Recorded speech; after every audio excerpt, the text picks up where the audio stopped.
மத்தேயு சுவிசேஷம் 7வது அதிகாரம் 24, 25வது வசனம்.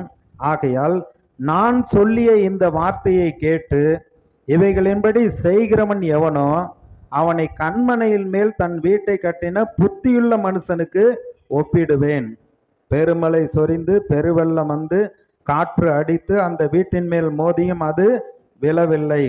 ஏனென்றால் அது கண்மனையின் மேல் அஸ்திபாரம் போடப்பட்டிருந்தது.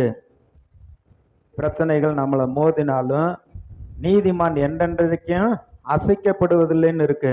துர்ச்செய்தியை கேட்கறதுனால அவன் இருதயம் பயப்படாது.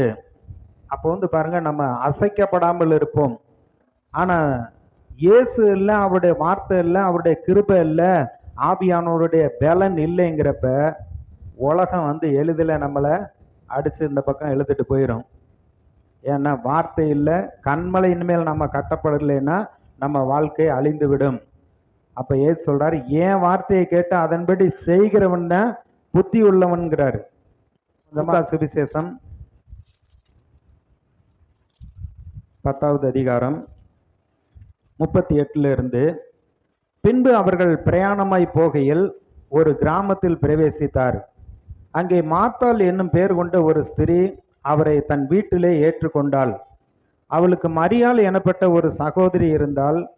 அவள் இயேசுவின் பாதத்தருகே உட்கார்ந்து அவருடைய வசனத்தை கேட்டு கொண்டிருந்தாள். மார்த்தாளோ பற்பல வேலைகளை செய்வதில் மிகவும் வருத்தமடைந்து அவரிடத்தில் வந்து, ஆண்டவரே, நான் தனியே வேலை செய்யும்படி என் சகோதரி என்னை விட்டு வந்திருக்கிறதை குறித்து உமக்கு கவலை இல்லையா? எனக்கு உதவி செய்யும்படி அவளுக்கு சொல்லும் என்றாள். இயேசு அவளுக்கு பிரதியுத்தரமாக, மார்த்தாளே மார்த்தாளே, நீ அநேக காரியங்களை குறித்து கவலைப்பட்டு கலங்குகிறாய். தேவையானது ஒன்றே. மரியாள் தன்னை விட்டு எடுபடாத நல்ல பங்கை தெரிந்து கொண்டாள் என்றார். அங்க வார்த்தையை கேட்டு அதன்படி செய்கிறவங்கள புத்திமான்கள்ங்கிறார். இங்க மரியாளும் அவருடைய வார்த்தையை கேட்டு கேட்டு அவர் வந்தா போதும் அவருடைய சமூகத்துல உட்கார்ந்து வார்த்தையை அவ்வளவு ஆவலா கேட்கிறார்.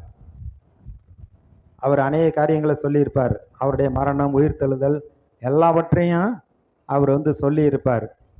அந்த சத்தியத்தை கேட்டு அதுக்கு கீழ்ப்படியும்படி தன்னை விட்டு எடுபடாத நல்ல பங்கை தெரிந்து கொண்டாள்.